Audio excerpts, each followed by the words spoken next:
Welcome, listeners, to another episode of Listen, Learn, and Love, hosted by Richard Osler. In my home, ready to share his story, is my friend Dan Neumann. Welcome to the podcast, Dan. Thank you. I'll just give a little intro and then get Dan talking. Dan is 36. He identifies as gay. He lives in Roy, Utah, which is about 40 miles north of Salt Lake City, roughly. And he is a pediatrician doing wonderful work as a doc to help people. He grew up in Illinois, served a mission in Russia, undergrad at BYU, then back to Chicago for med school and residency. And that's a long road. Grateful you're on the other side of that, Dan. Married to a wonderful woman for 10 years and has two girls and is no longer active in the church, at least for the last couple of years. And as I've looked through Dan's outline, I'm just moved with his willingness to share a story. This is out of love to help, especially younger closeted queer Latter-day Saint kids, maybe the type of story Dan wish he had heard at age 16, 26, and just his journey to be authentic and to own who he is and to be able to move forward in his life. And we said a prayer, and we just hope this will be helpful for you if you're a queer Latter-day Saint or if you're an ally or a local leader, that with an open heart, the things Dan shares with you gives insights in how to better support LGBTQ Latter-day Saints. Is that okay for an introduction, Dan? Sounds great. Thank you so much, Richard. I got the number of kids right and where you went to residency, and we're okay on all that? That's right. That's right. All right. You're on. Thank you. Yeah. So, I definitely agree with, the one of the main reasons that I'm on here is I've learned a lot and I've experienced a lot. And, I wish I would have had similar support and people to look up to, role models, back when I was younger and that age. And so I hope that my story, me sharing my story, can be helpful to other people. Also, just, there's, when we feel like we have to hide different parts of ourselves, there's shame that builds up there. And I don't think it's probably possible to get rid of that shame without being more open and authentic. So those are some of the reasons why I'm on here today. So I grew up in Illinois in a city called Elgin. I'm the third of four children. We were very active in the church. I had very loving parents. When I think back on my childhood, I remember playing ball with my dad outside, and my mom, she always brought a lot of happiness in the household. She loved singing, and she grew up on a ranch in Montana, and so they were usually like old Western songs and stuff that she would sing. But and I just remember, like as a young child, I was very happy. People told me that I'm always was smiling and everything, and so I am really thankful for the family that I have, and for the love that I felt early on. I knew that I was attracted to boys probably in my mid-elementary years. And it was, something that I, like many people, I kept hidden. I didn't dare tell anybody. But I also expected that it would go away. Kind of raised to believe that being gay was a choice, and that, if I can choose what I want to do as far as being obedient, and I guess I just always had that assumption that it would go away over time. I tried to work really hard. I tried to be a good student. Tried to be faithful in church. I would attend early morning seminary, memorize the scripture masteries and everything. I started working at a restaurant at the age of 14 and just kept myself pretty busy. I was always an overachiever. And so, I really tried to do the best that I could with being obedient, to follow the expectations that I felt I had. And, um, at that time, I wouldn't have considered myself gay or anything like that.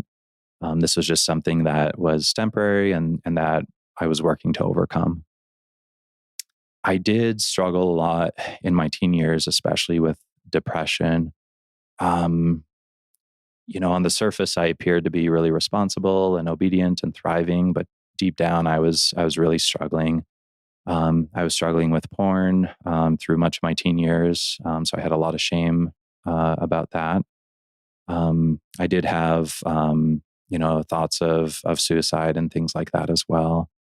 And honestly, like if you talk to people back then, they probably would have had no idea. I was very good at on the surface, giving a good presentation and appearing like I was doing well when really I was just really struggling. Um, I had a lot of hatred towards myself as well as towards God. I felt like I could never measure up to his expectations and his standards. And so that was very difficult. And then I always felt like God wasn't pleased with me. Um, with when I felt depressed, I, I didn't really know what depression was. It was nothing I'd been diagnosed with, back then. I just thought that God was mad at me and that I wasn't good enough. And then, yeah, every time saw a boy who was cute or, had a crush, it just kind of reminded me of my unworthiness. And, yeah, I just felt a huge void inside of me. So with my sexual orientation, as well as with a mental illness, it always just seemed like a cure was right around the corner. I really believed, like when I was preparing to go to the temple for the first time, I believe that through the washing and anointings that I would come out clean and not have the same sex attraction. Um, and so there was a lot of disappointment when I left the temple, still feeling kind of the same way. And again, like all that disappointment and everything, I internalized. I felt like it was just my own fault, and I'm not being righteous enough or obedient enough. And so shortly after that came the time for me to serve a mission. I'd always planned on serving a mission, and similar to going to the temple, my expectation was I work real hard, and God will bless me with not having the same attractions and everything. Um, and so I served in Yekaterinburg, Russia. And at that time, I didn't know about depression. I didn't really recognize that I had depression, other than I knew that I felt depressed, but I didn't know like what clinical depression was. And so, being in a cold place with dark winters, there's few hours of sunlight each day in the winter. It was really hard. And then just the cities where I would serve, they're distanced. They're pretty far apart from each other, and far from the mission president and everything. And at that time, like I still kind of kept that good face. Again, probably people wouldn't have noticed that I was really struggling. Um, and kind of that same pattern I had in my teenage years. Um, I felt like I wasn't working hard enough, that I was not diligent or obedient enough. Um, I know. I feel like most people who talk about it on the podcast, they've said like their mission was great. They didn't have to think about their sexual orientation or things like that. But it was something. I did. I did have attractions towards people there, and yeah, like each time I felt that way, I just felt bad about myself. And um yeah, I wrote, I I'll read just a little bit from my mission journal. So at one point I said, yesterday night I felt so depressed. I felt like the Lord was mad at me for us not working as hard as we should. I feel as if we are wasting the Lord's time. I was crying when I prayed last night and asked the Lord if he really cared about me and why I didn't feel his help or comfort. And so, Wow. yeah, it, looking back at it now, and I was talking with a friend recently who said, he's like, you were a missionary for for the Lord. You were giving up 2 years of your time. Like, how could he not be proud of you? But honestly, like, I just, even though looking back now, I don't think I could have worked harder on my mission. Um, but I just never felt peace. I never felt like I was acceptable to God. So, um, and then, yeah, I remember in particular, so it's either in the MTC or shortly after getting to Russia. In chapter 6 of Preach My Gospel, there's the Christ-like attributes kind of questionnaire or inventory that I'd filled out. And so at the end of my mission, I had filled it out and kind of compared it to when I had Mm. left. And I was really disappointed because it was almost the exact same answers with everything. And, I'm like, I haven't grown. I haven't, I haven't changed. I haven't, obviously my, um, sexual orientation hadn't changed at all too. And so, um, yeah, that was pretty tough for me. Um, yeah, with like since my mission, I'd always wanted to make like a book of like pictures and stories and different things from the mission. Um, but as I would like go to my journal and stuff and remember different experiences, I just never felt like I could, write a story and have it be all positive and stuff because yeah, it was, I have struggled a lot. And so I kind of gave up on that goal of making the photo book. But um, so yeah, after my mission, I went to BYU to study. I did study Russian a little bit there, and even lived a year in the foreign language student housing. Wow. Um, my major was physiology and developmental biology. So kind of later in high school, I knew that I wanted to become a doctor, and so that was kind of my pre med major. I continued to be very active in the church, continued to attend the temple regularly.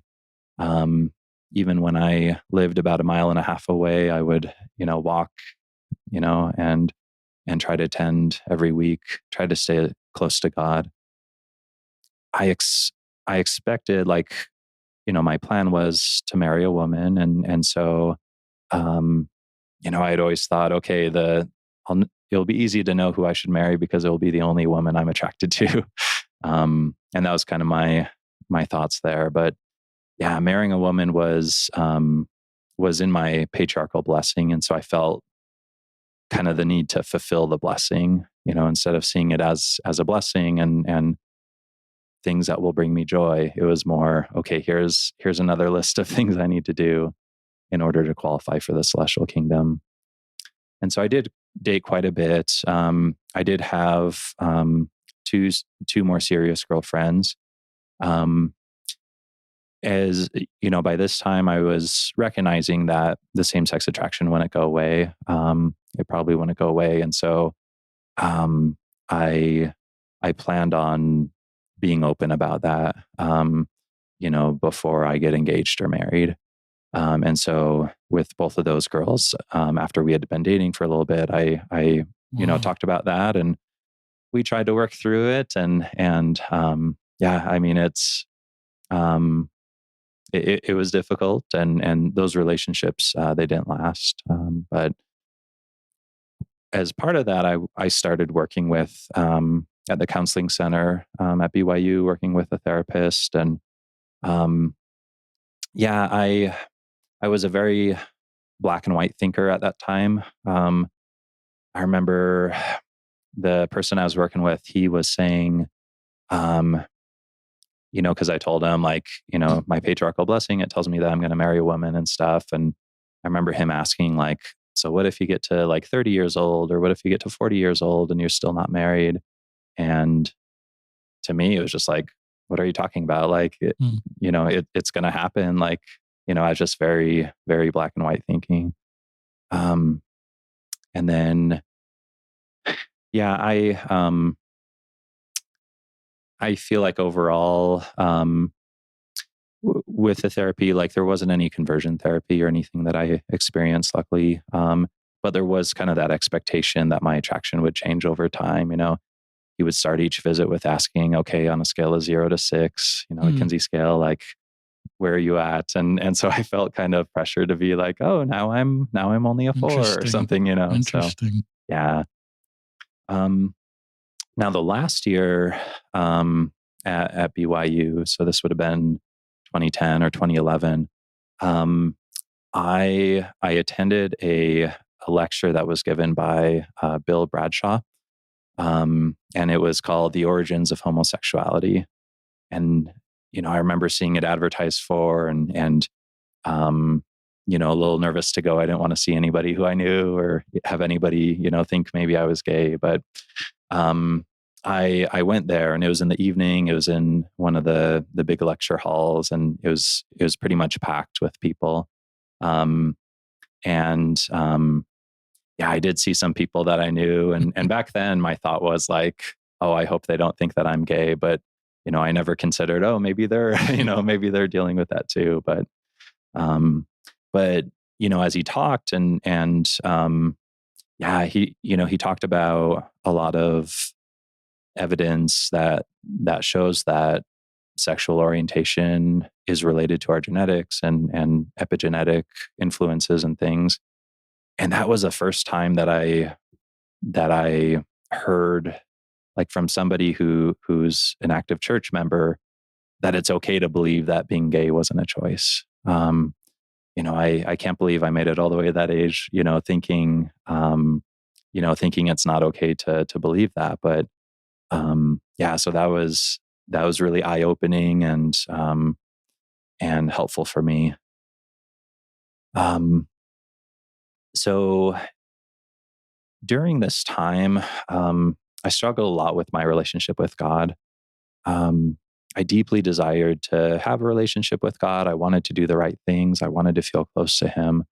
Um, but I didn't feel that closeness. And looking back, I think there's several things that explains that.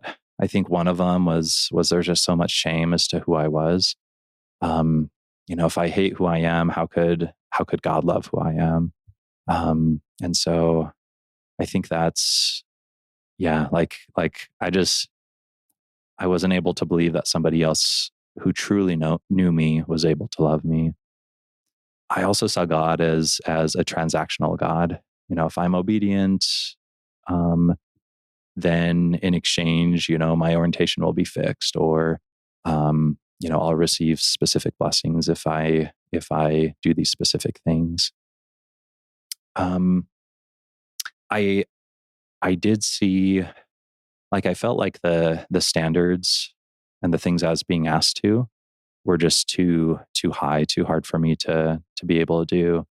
Um, Honestly, I didn't have any hope in being happy in this life.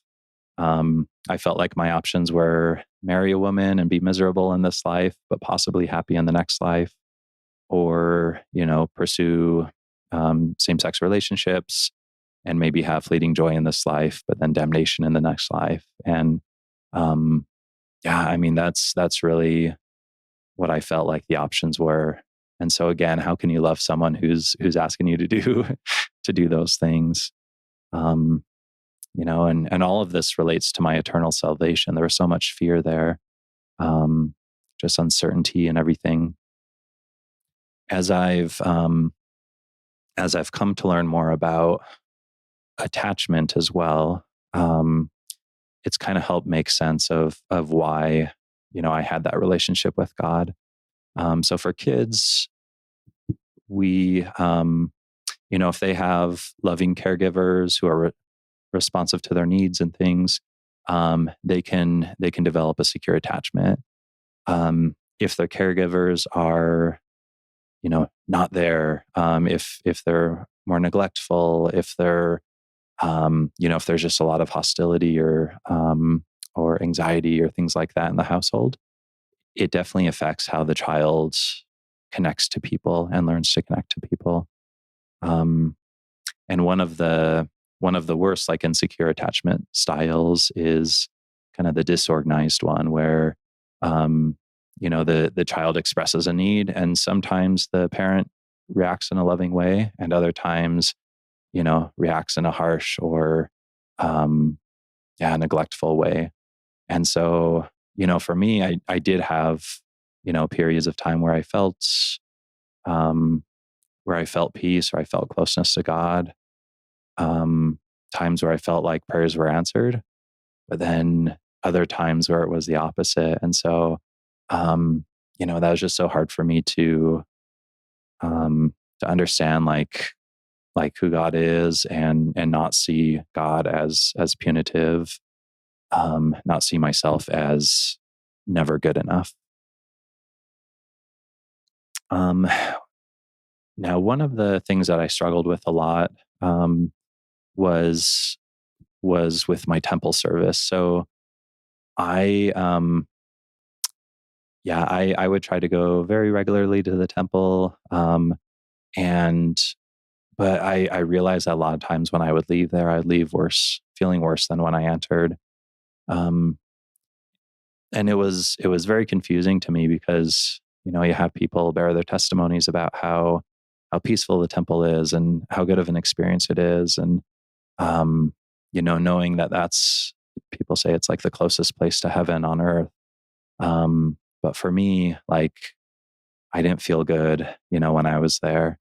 And so, I again, like, put that on myself, thinking, okay, I must not be worthy enough. I must not have prepared well enough. I haven't come um, with a goal or a purpose or something that I'm trying to learn. Again, thinking that God is displeased with me.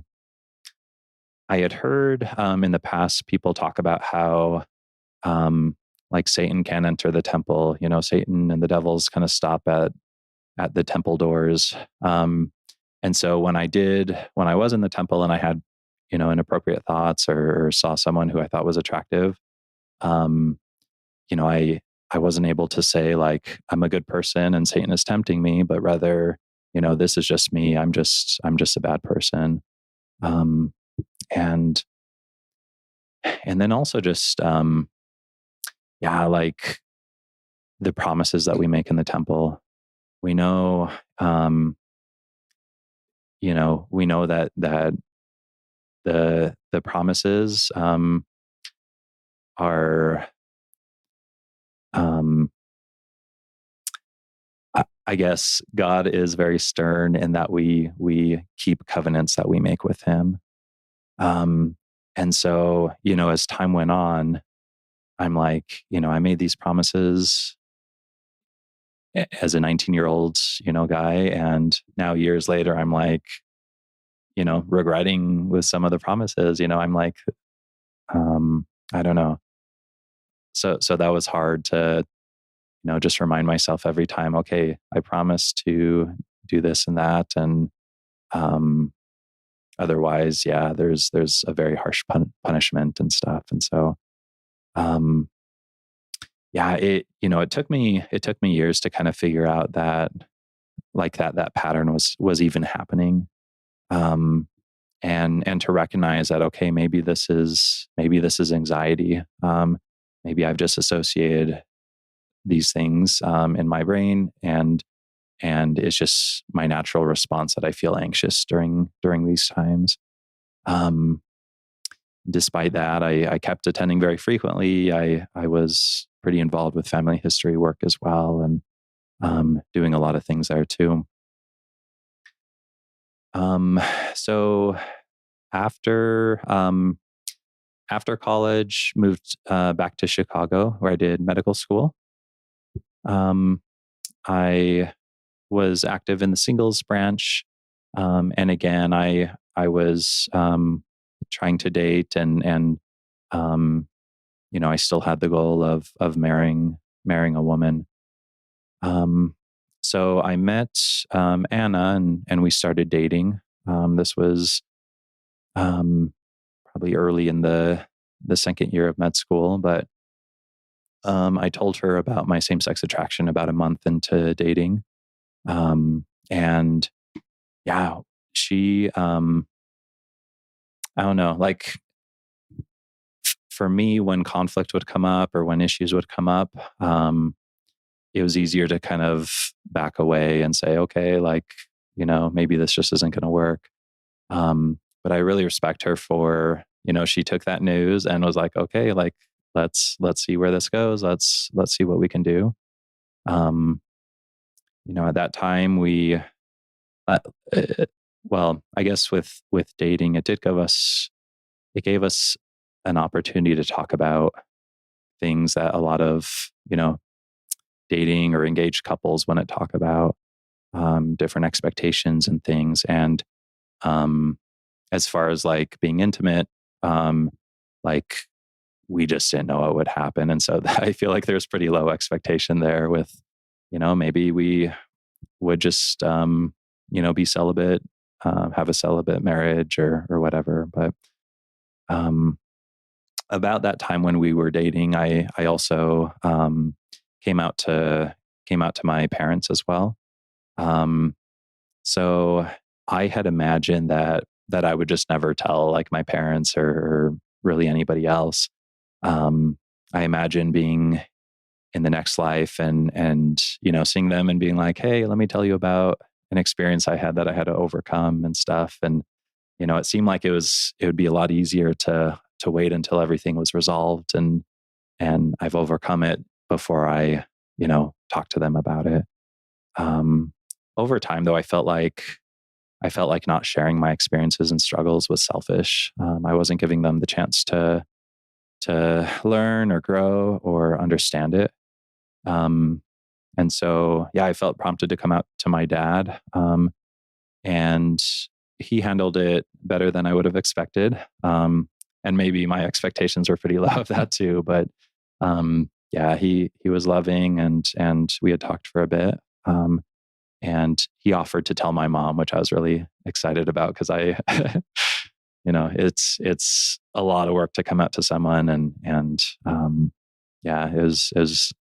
I took him up on that offer. So, um, and so Anna and I had dated for about 6 months, and then we were engaged for about another 6 months before we got married. And so during that time, we were able to work with. We worked with our stake president, and yeah, really just tried working on preparing for marriage, which I feel like was really helpful. And then also, so it was about my last year of med school is when I finally got mental health help as well. Um, Before then, I had never talked to anyone about it because it was just something I wanted to overcome, and um, I finally got to the point where I realized that I need help. I'm miserable. I'm you know feeling sad all the time. And so I was able to start meeting with a counselor as well as a psychiatrist, and um, have yeah, that was really helpful, and has been really helpful since then as I continue to work with people to help with my mental health. But yeah, so after you know we got married, we finished up med school, and then I did a pediatrics residency. I got accepted to a program on the south side of Chicago, and it was a pretty intense program, long hours. I do work during the day, during the week, and then on the weekend switch to nights, and then switch back. And um, yeah, Anna at the time was working, and there would be, if I was on nights for the week, I would have to leave for work shortly before she came home from work. Wow. And then she would leave for work shortly before I came back. So we would go like a little while without seeing each other, Wow. even though like, the bed is still warm from the other person. And Wow. so that was a bit challenging. We were both very active in the church. I served as the organist. I also served as a young men's president for a time. And Anna was in the young women's presidency actually. And so, yeah, it was very demanding, having to teach most Sundays, having to help with the like Tuesday activities and scouts and stuff.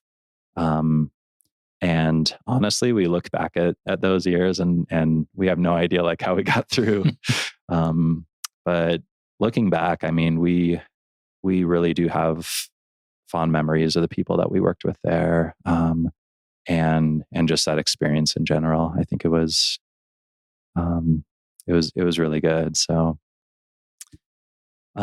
we had our first child it was about the middle of my second year of residency. And so again, that added new stresses and responsibilities and things. And then I also, I continued to struggle with my relationship with God, with understanding kind of the negative reaction I was having with the temple, as well as just my testimony. And I wasn't bothered by like church history or things, that sometimes bother other people, but it was just, yeah, I think the temple was a big thing. Is like, why can't I find peace here? This is the Lord's house, and because of how busy I was and the callings that I had, I didn't really feel like I was able to address a lot of those things. And so for the most part, I kept it, and kind of worked on it on my own, while still being active and attending and everything. Um, about, I guess it was shortly before we had our baby. My parents actually moved from Illinois to Utah, and so Anna is also from Utah. And so, as we were getting closer to finishing residency and looking for a job, we planned, pretty much planned, okay, we're going to go to Utah because we wanted to be close to family. And so we were able to find a job. I've been with a company for about 5 years, and I've really loved it. I love what I do. I love being able to make an impact in other people's lives. And I do, yeah, I mean, I work with teenagers and others who struggle with sexual orientation or gender identity or things like that. And I do feel like my experiences give me a lot of compassion. I really try to help them, and yeah, I mean, I tell them occasionally like, hey, I wish, I'm happy you're here. I'm happy you're trying to get this help. I really wish I would have gotten help a lot sooner than I did. I do feel like it would have made a difference kind of with where I'm at and how I'm doing currently and everything. So with kind of working on my testimony and faith, I would go through these periods of times where, I would say, okay, I want more light and knowledge. I want, a stronger testimony. And so I would work really hard. I would, be very diligent about studying my scriptures and praying and going to the temple. Um, and eventually I would just kind of get burned out and not really get anywhere with like strengthening my faith or testimony. And at those times I would again think, okay, God must be mad at me. You know, he's given me enough knowledge, and he's probably mad that I'm just, you know, seeking signs or trying to get more of a testimony, instead of just being faithful to what he's already given to me. Um, I had, I guess since I was at BYU, I had talked to like church leaders about my experiences in the temple, and just trying to find answers. Okay, what can I do to have better experiences? And um, yeah, like I really wasn't able to get me or to get much with that. You know, and understandably, like if a person, you know, is attending the temple and they're finding peace and everything, then it's probably hard to know, like, okay, why isn't that person, you know? And you know, my natural response is to kind of put that on myself and say, okay, I'm probably not doing the right things. And I imagine it's probably similar with them, but um, meaning that they probably assume, okay, like let's see what in the checklist we're not doing or what we can do better with. Um, I had a couple also tell me that I probably just had too high of expectations. Um, and yeah, I really didn't like that because it's like, you know, excuse me for hoping to find peace in the house of the Lord. Like, you know, so, you know, and I thought um, like, am I going to be happy in heaven if I can't be happy in the temple? That was one of my fears too, is, you know, why am I working so hard to get to the celestial kingdom if I don't even, you know, enjoy being in the celestial room of the temple, you know? Um, so when we had moved to Utah, I had talked to a church leader about some of these thoughts, and also about the possibility of just taking a break from church. Um, and he couldn't really understand like why I was even asking that. He's asking like, do you just want more time on Sundays to like go biking or hiking and stuff? And it's like, no, not at all. Like, you know, I'll spend those 3 hours or 2 hours, you know, at home studying the scriptures. I just, you know, was really having a hard time coming closer to God. Um, so shortly after starting to work with him, our our stake ward boundaries kind of changed, and so I actually ended up being in a different ward. Um, and then the new bishop of that ward asked me to serve as the ward clerk.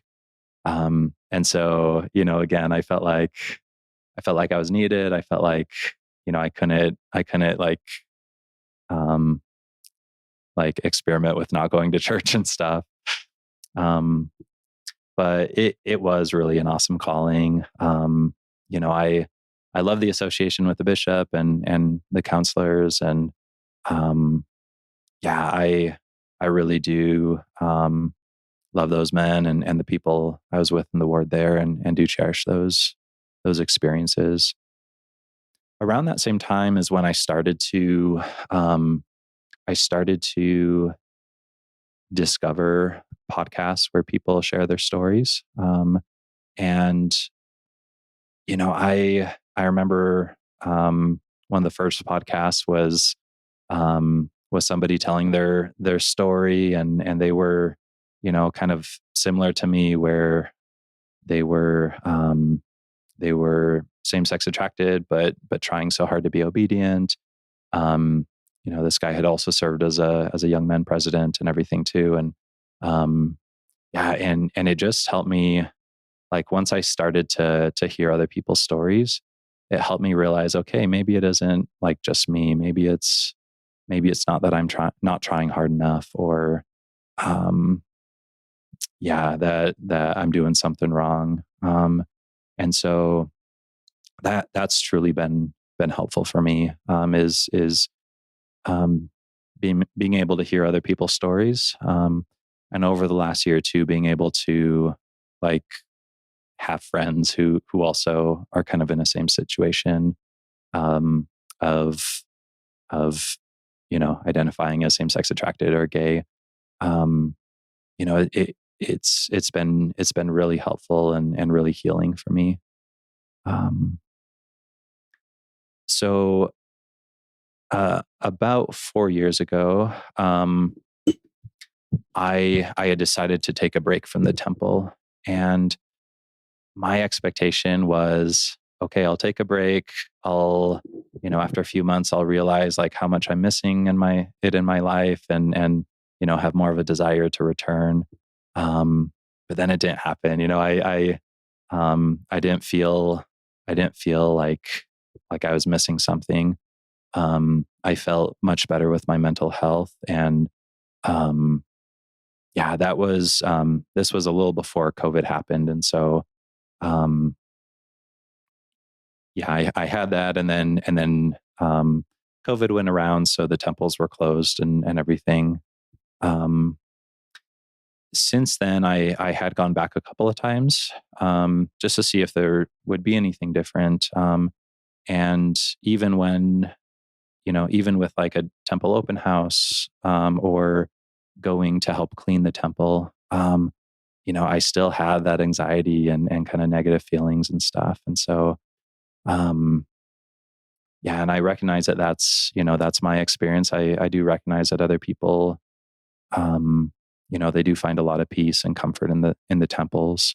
Um, but that for whatever reason, it just wasn't my experience. Now, I had also thought, questioned for a long time, like stepping away from the church and, just kind of figuring out my beliefs and my faith. Um, it always seemed like the solution was just around the corner, and that it was just about to come if I just try a little harder, um, or yeah, like give more effort, I guess. Um, and then it was also hard for me to really step away because, especially when I was living outside of Utah, you're just needed in the Mm. ward, right? Like, Mm. um, and so you do have a lot more responsibilities, and I felt a lot more pressure to kind of being there and everything. Um, I so I was starting to realize though, that like my motto in life had been like work hard now and suffer now so that I can be happy later. And I was starting to realize like that's probably not going to happen. In Alma 41, it talks about like restoration, things. So um, so it says the word restoration. Um, let's see. It is the meaning of the word restoration to take a thing of a natural state and place it in an unnatural state, or to place it in a state opposite to its nature. Oh, my son, this is not the case. But the meaning of the word restoration is to bring back again evil for evil, or carnal for carnal, or devilish for devilish, good for that which is good, righteous for that which is righteous, just for that which is just, merciful for that which is merciful. And so I really just thought like, how can I live a life where I'm unhappy, I'm um yeah, feeling like I'm just trying to be obedient, um and then magically once I die and in the next life I'll just be able to all of a sudden feel happy and rest and receive the reward. um I I wanted to focus more on like finding happiness now and finding peace in the moment, and not just always putting it off towards some future date. So, um, in early 2021, we moved to Roy. We, um, were in a new ward, and I attended regularly. Um, but as time went on, I I just felt like I wasn't able to. to continue going. I did need that break. Um, and it was President Nelson in the I think it was October 2021 General Conference. He talked about the Salt Lake Temple and the foundation of the temple and how they were rebuilding it. And he talked about making sure that we have a solid foundation. And so, yeah, I mean, I really, really felt like in order for me to like rebuild that foundation, I have to, um, I can't do that when I have a toxic relationship with God and when I, had that hatred towards myself.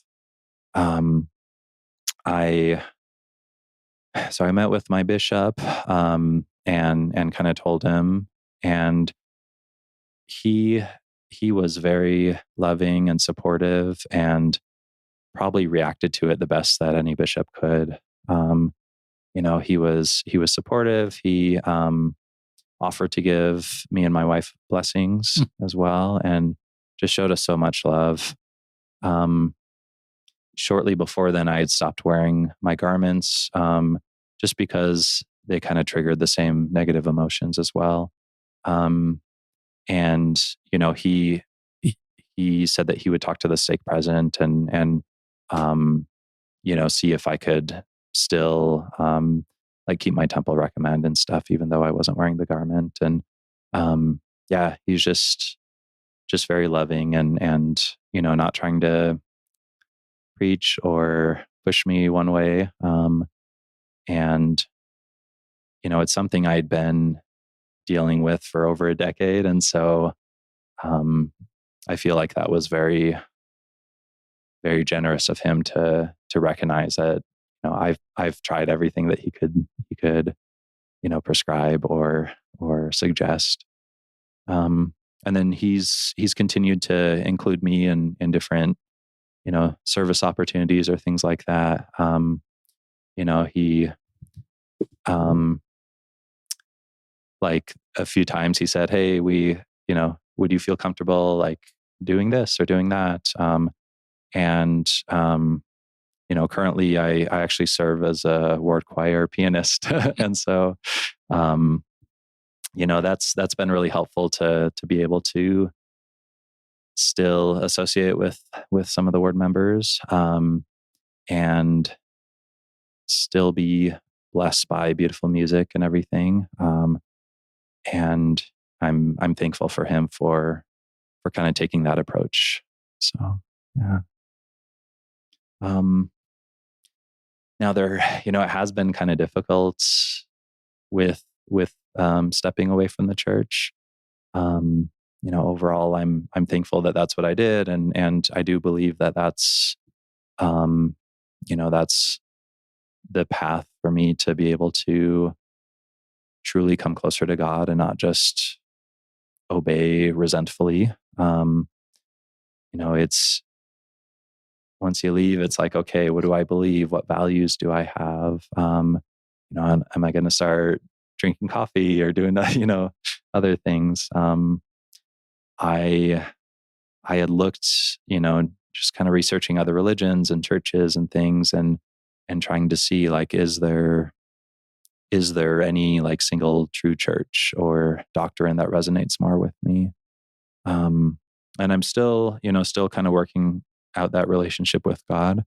Um, but overall, I have been able to find much more peace and less fear, um, much more love and less judgment, and then just much more growth as well. Um, and so currently, I'm not attending any church or anything, but my wife and girls still attend and are active, and I'm supportive of them. And like I said, I hold a calling as well. So yeah. Um, so one thing that's been really helpful for me is is mindfulness.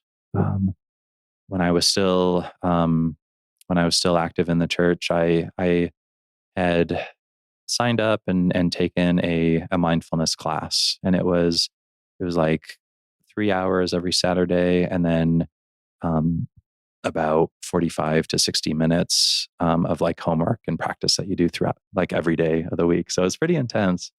Um, but I was like I was able to get to a point where I had a lot of peace. I was able to find peace in the moment, and um yeah, like um so I do still try to incorporate that um into my life. Um but that has been one way that I've been able to find more peace. Um with um with kind of my beliefs and um values and different things, I guess, developing over time or changing over time. Um, it's it's easy to think about the past and be like, okay, what if I did this? What if I did that? Or, um, you know, I found though that it's not helpful. None of us are able to change the past, and what we really have to do um, is decide, okay, what now, instead of what if. And so Anna and I have, we have looked at that and um, decided for ourselves, like, do we want to stay married? Do we want to separate? Like, because we wanted that to be a choice that we make and not feel like, okay, God wants me to be in this marriage with you, so I'm going to keep doing it, because then there's resentment and yeah, it when it's not our own choice. And so, yeah, this time, I mean, we both feel good about continuing our marriage and raising our family and everything. Um, and again, once that's my choice and her choice, we we can go forward with it without, and we can take responsibility, I guess, for the outcomes and not blame someone else, including blaming God, because this is our decision. Um, it's I do believe that the only way that we can really have true happiness is being authentic to who we are. And um, Authenticity is a word that some people maybe misuse, or some people have strong thoughts on what it means. Um, yeah, so for me, living authentically doesn't mean that I'm going to leave my wife and pursue a relationship with a man. Um, for me, it means taking everything into account, recognizing where I'm at currently in life, and then choosing to make a decision based on integrity. And then after that, taking ownership of my choices and living with the consequences. Um, Again, I used to make choices and obey commandments because it's what God wants me to do, what I thought He wanted me to do. But then I would end up resenting Him and didn't feel happy. And it did take time to recognize that I need to take control of my own choices, and but also not um, rely solely on other people's expectations, including like societal or family expectations, as well as like church, expectations. Um, I do think that having like traditions and expectations is a good place to start. At earlier developmental levels, we learn to trust our parents and leaders and obey what they say. But as we grow and develop, we need to go past that. We need to um, and if those traditions and values are still what we believe, then absolutely, I think we should try to keep them. But if our personal convictions move us beyond that, um, I think we should be true to our understanding and beliefs, and not merely trying to conform to expectations of other people. Um, and I do think that can be done with God in our lives. And um, yeah, like I know for other people, it's hard to recognize, like, it's hard to believe me, when I'm saying like, I left the church because I felt like that's going to bring me closer to God, and that's what God wants me to do and stuff. Um, and, you know, we, we like to be able to understand things. We like to be able to explain things. And sometimes, our experiences are just different from other people's. Um, I know that it's easy to assume why people leave the church. Often we think they're either offended or just they want to go out and sin. And so that can be a difficult thing to understand. As I had read a book recently that I that brought a lot of insight to me, and the author is McConkie, and it's called Mormon Doctrine. No, I'm just kidding. It's Navigating Mormon Faith Crisis by Thomas McConkie. I've read that book. It's a good book. I guess I've read both those books. Yeah, yeah. So yeah, I mean, for some people, maybe it's a little like academic or too much in the details, but it just helped me understand. I used to think if we have different, if two people aren't in agreement on something, if both of us had all the facts, we would both come to the same conclusion.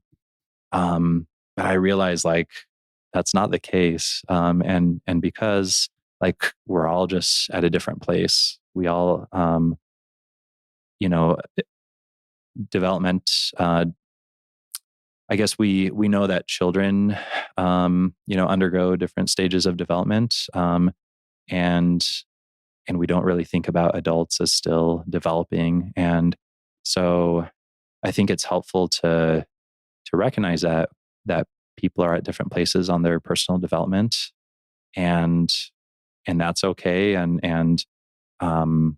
that's why we might come to different conclusions about different things. I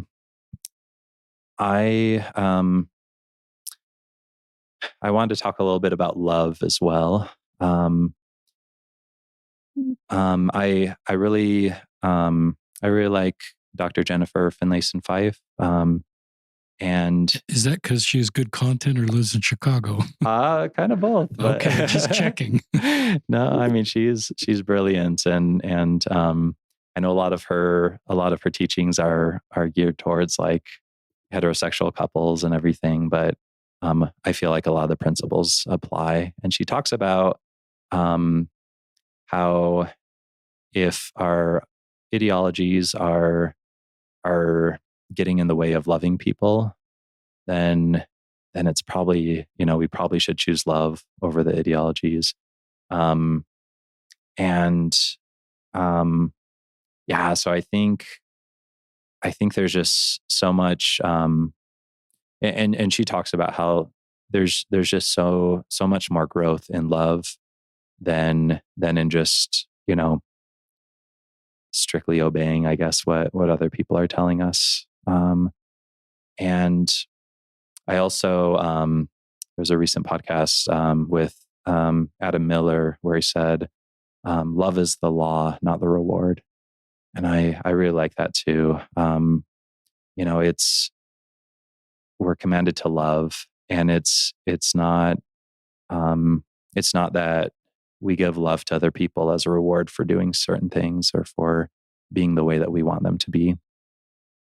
I think the same is true when I, in developing self-compassion as well. If I am giving myself love based on what I'm doing or how good I am, I feel like I'll always fall short of like the ideal person that I want to be. And if my love and self-compassion is a reward for being an awesome person, then I'm going to not have a lot of self-compassion. And so I think it's important that we do try to love, even in our imperfections and in our struggles. And I also just wanted to touch briefly about about like why we're here on earth. I've heard it described as life being a test. We we learn things in the premortal life, and we're here to be tempted and tried and see if we're going to stay true to those things. Um, and honestly, like sometimes, sometimes that implies that we already should know everything, and that our main purpose is being obedient. Um, and really, I think that becoming should be the goal. Becoming something.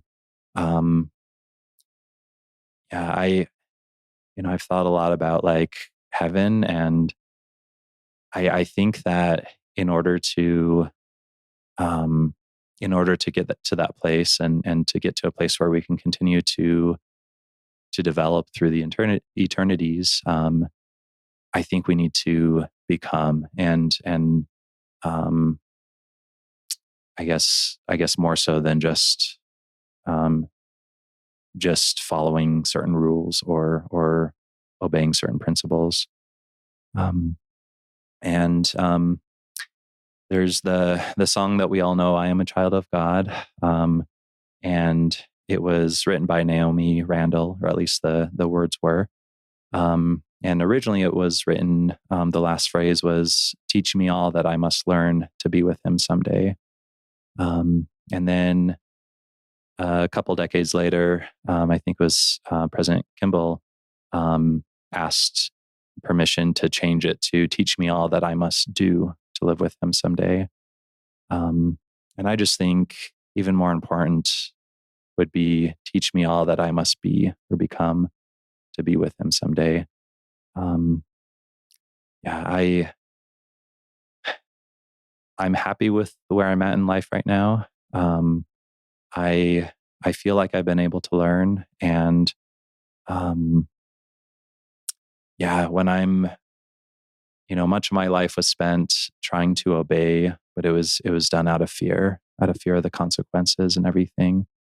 Um, and I like what I've been able to learn, and the growth that I've had as I've focused more on becoming more like God, and becoming who God wants me to be, as opposed to um, like reluctantly obeying certain principles and things. So yeah, that's my story. I'm just so moved by the things Dan's shared. Every one of these stories is so different and unique and helpful. And like every podcast, I write down a bunch of stuff. So I'll share some of that stuff, and I want to keep Dan talking. Um, I wrote down all these conclusions in your mind that you made about God. um, and it makes sense. This is how you'd feel about God, because this is how we talked about people, and still do, that are sexual minorities. Um, God's not pleased with me. Um, can't read my own writing, listeners. Couldn't measure up to God. God's mad at me. Never felt accepted of God.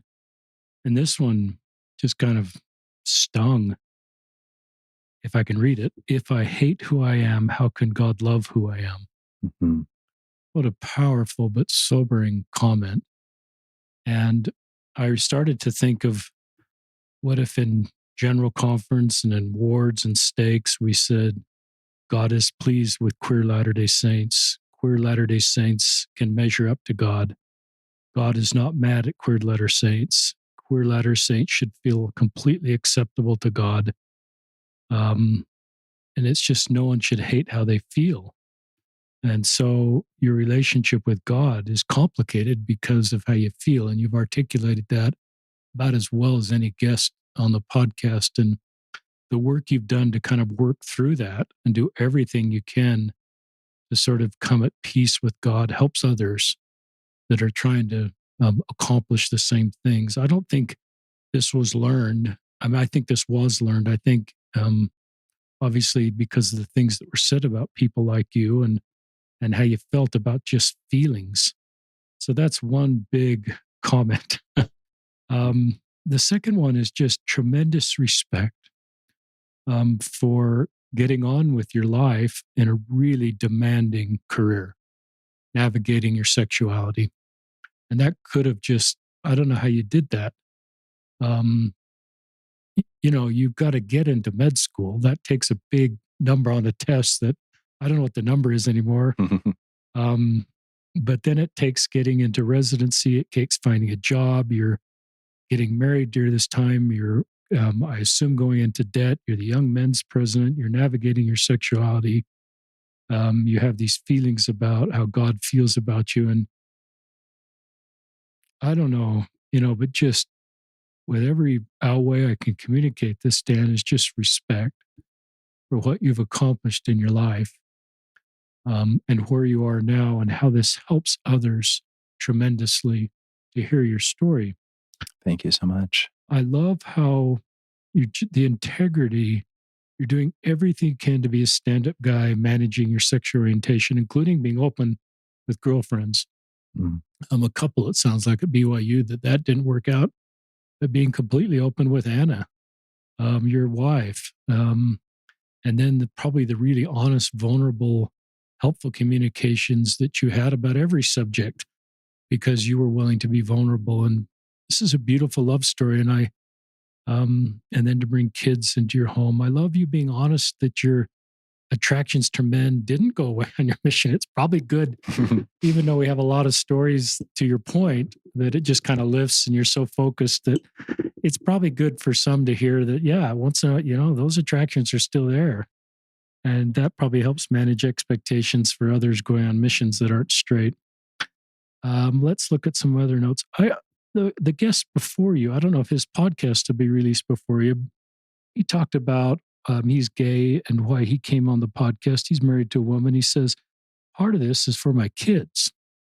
I want to role model to my kids what Zion's like about diversity and belonging and the need for all of us to feel welcome. And I thought about, you've got two daughters, don't you? Yeah. I thought about your daughters in their 20s and 30s and what they would say if they came on the podcast at that point. That's a long ways away, so we won't be doing podcasts by then.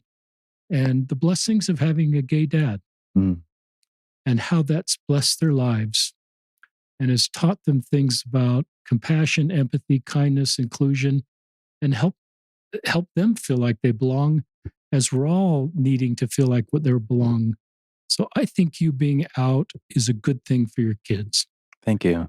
And helps them in their life in a positive way, even though maybe my natural gut reaction 10 years ago, well, that complicates your kids' lives to be out. And I could feel completely different about that now, as being vulnerable and authentic and real helps our kids do the same, and so that they can reach out for whatever road they're walking on. If you're still doing, got any comments on that? Just gonna say, if you're still doing the podcast in 20 years, I'm sure they'd be happy to be on. But yeah, we try to teach our kids that we love everyone, that everyone's welcome in our house, and yeah, we actually did come out to them recently. We wanted them to hear it from us first and not from other people. My 4-year-old, she's still pretty young and she'll probably need to listen to the podcast later when she's older. But my 6-year-old, she's handled it very well and, just asked really, really good questions. And to her, she's just kind of like, what? People don't think boys can marry boys and girls can marry girls. And, it's just, she doesn't comprehend like why people would be opposed to that. And yeah, like I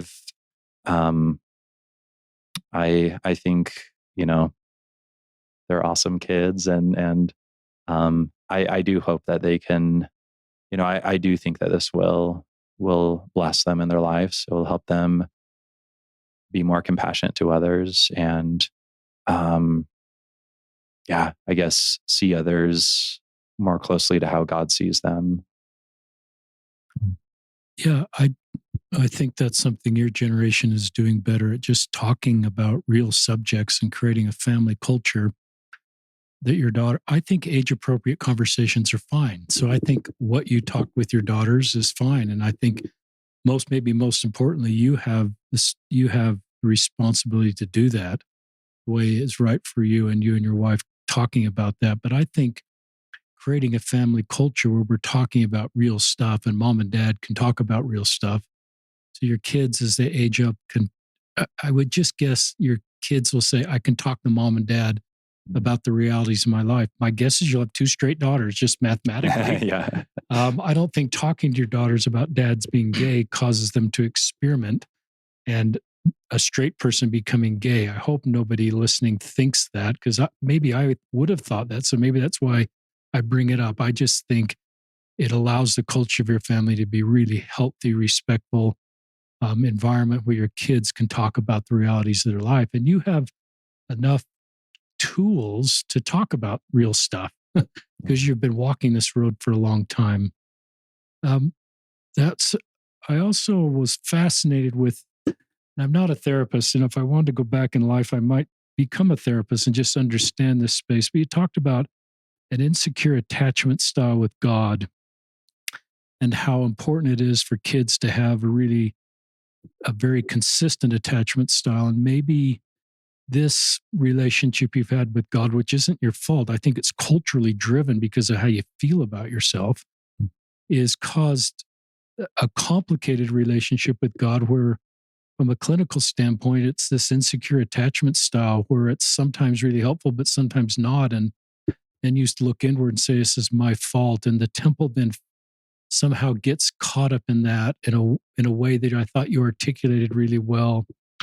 So I'll be thinking about what you said on my morning walk in the morning, and how we maybe as Latter-day Saints need to help people frame up a relationship with God that's not transactional, that's not earned. Some of the things you're inviting us to do, Dan, so that we can all have a secure attachment style with God and just realize our heavenly parents are there. It's not conditional. Our doctrine supports that, listeners. We're divine. We are spirit children of heavenly parents. And I think our doctrine supports that they just love us and that we're created as intended. No one should look in the mirror and feel how they feel is a mistake, or the feelings they feel on their mission are unpleasing to God. It's just how we're created. Straight or LGBTQ. Any more thoughts on that, or anything you're not just, I don't know if you got any more thoughts or anything I said that isn't quite what you wanted said. No, I definitely agree with what you've been saying as well. And I do think it is important that we all develop a relationship with God, and I guess giving grace to other people if the way that they connect to God is different than what's worked for us. I feel like it's easy to say, this is what's worked for me, and so I know that it's going to work for you. And it really takes being humble and, like I said, giving that grace to recognize that somebody's path might be different. A question that came in my mind really early. You talked in high school, I think, before your mission about mental illness and depression and also being an overachiever. Is there a way to look back and think what percent of that was tied into your sexuality? Mm. Good question. That's my analytical brain that wants a number. I would say, let's see. I think it was probably a large part of it. Because in most other ways, I felt confident. I felt like I was capable and doing well. And I feel like that was probably the majority of it. Talk about epigenetics, if I'm pronouncing it that right. We haven't talked about that on the podcast for a long time. And Dr. Bill Bradshaw, and I remember learning about that, perhaps from something he wrote. And it was very helpful to me to understand this isn't a choice. And I've always felt science is our friend in helping better understand trans people, better understand people that aren't straight. Take a moment if you want, and you're a medical doc. I know this isn't your pure expertise, but Anything you'd like to share with listeners? I can't, and you could even say it correctly because I don't think I did. I say epigenetics, but Okay, I like that. yeah. So yeah, genetics would refer to the genes or like DNA that we all have inside our cells. And then, um, if you have identical twins, they have the same genetic material, right? Um, but there's things that can happen to our DNA. Just things that affect kind of how the different genes are expressed. Um, and And does it's that happen in the womb, or can that even happen after the womb? Yeah, it can happen after as well. And so um, yeah, you can have it, when those cells reproduce, they kind of keep those factors with it, but it's not part of the like DNA itself. Um, it's kind of extra things on the outside of the DNA that helps your body know, um, I guess, what genes to express more of, and some that will be less expressed. And so in a lot of those studies, they can take a look at twins and say, if one twin identifies as gay, for example, like what's the chance of the other one, and kind of see, okay, how much of this is actually genetics. They can also take twins who were, they have the exact same genetic material but are raised by different families, um, and also kind of look into the same thing, and that helps you estimate, okay, it's this much genetic, this much environmental or other factors that might be contributing to it. So And it sounds like when you heard that, it was very helpful to you just personally because you recognized how you were feeling was based, there was science behind it or understanding versus it's a choice. And I think that's really obviously something that's changed significantly in church teachings is this isn't a choice and you can't unchoose it. mhm, And that shifts the responsibility away from you to sort of become straight and to the rest of us as Latter-day Saints to create belonging and positive messages and love and support in Zion. So I'm glad you talked about glad you talked about that. I'm just crossing off things, listeners, mhm, that I wrote down during Dan's podcast. And I just want to cross that one out too. Here's you being the man of integrity, and you may not always feel like you're the man of integrity, but I recognize you've been pretty stand up about who you are, and now with your decision to separate yourself from the church, you told your bishop, mhm, and you've navigated that with your bishop, and even to the point where there's still a relationship there, and there's so much divisiveness in the world. This sometimes it's even accentuated from people who are in the church and people that have left. That's one of the reasons we have people on the podcast that aren't participating in the church is to hopefully role model how to continue to love people as they walk different roads.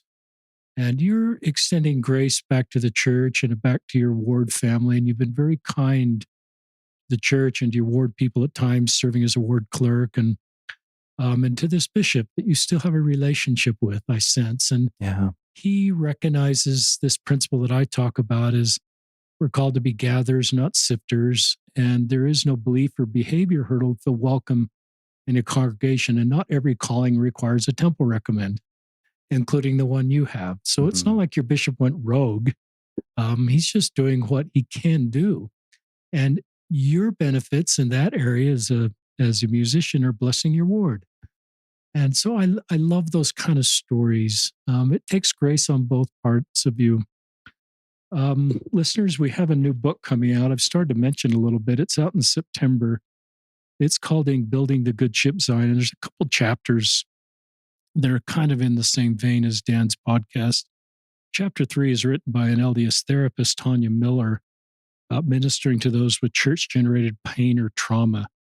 And she talks about capital T trauma and lower T trauma, the drip, drip, drip, drip. And I would guess that's part of your journey is just the church at times has been a source of pain or trauma.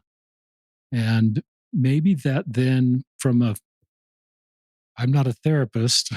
I don't, I've wondered if that's part of your that's complicated your relationship with the temple and with God is because it triggers you at times, and your natural fight or flight, or your natural just preserving yourself, because it's been at times a source of pain, the relationship with God and the church and things that are said. So I don't know if that's true. You may have some thoughts on that. The other chapter we have, chapter 4, is how should we treat those that leave the church? And it's sort of this idea that we can do a better job on both sides to heal divides and honor differences. So you can check out that book in September, listeners. Any thoughts on any of that on the trauma subject that you want to address, or anything else you want to talk about, Dan? Yeah, I do think that you have the right idea there with kind of the micro traumas and everything. Um, our brains are meant to be very efficient. And so once we develop a pattern, it's just kind of automatic that our body and our brain react a certain way. And I do think that that's, kind of that reaction that I get with a temple, I think is probably related to that. Um, and yeah, like those patterns and things can be really helpful in some situations and not so helpful in others. But So, yeah, I don't know, listeners, but I'm just open. I'm curious how I would have responded to your question about, because I go to the temple, I'm a temple worker, and that's a good experience for me. About your question, I don't feel the spirit in the temple.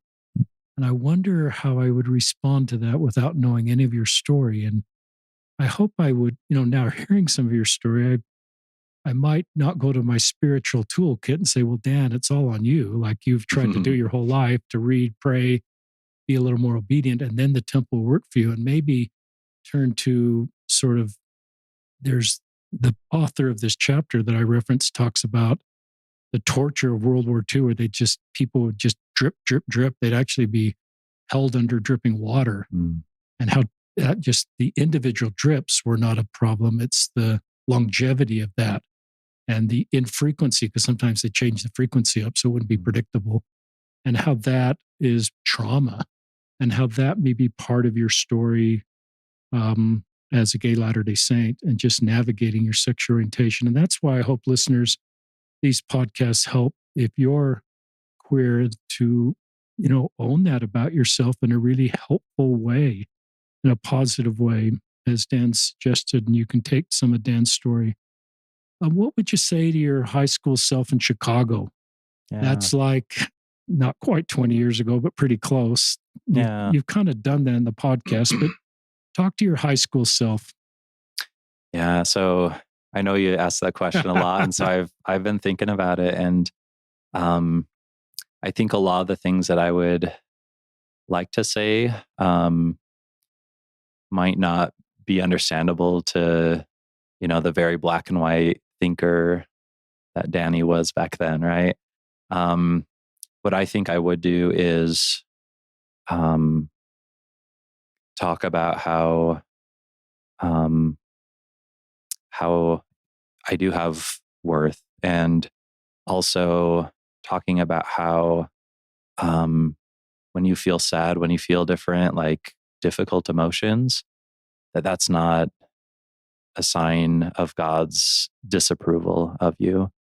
Um, we talk about peace and joy as being as coming from God, and so it's natural to think, okay, well, these kind of the negative emotions must be coming from Him as well, and just recognizing, like, um, I guess it's good to reach out for help, and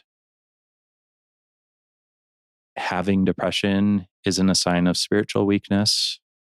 Um, it's nothing that needs to be repented over, or um, like even only approaching it from like the gospel, like, you know you need to read your scriptures more, pray more, do things. There's more to it than that. And yeah, like like I do wish I would have gotten help back then. And, even now I struggle like with my relationship with God. And I do believe like if I had gotten help back then, I would be at a much better spot now. Anything else you'd like to share, Dan, with our listeners? No, I think that's about it. Okay. Yeah. Well, Dr. Neumann, Dan Neumann, thank you for your courage to reach out and do this podcast on behalf of all of our listeners that are deeply moved by the things you said and the unique insights and the way you've helped others. Thank you. And Thank this you. is Dan Neumann and Richard Ostler signing off from another episode of Listen, Learn, and Love.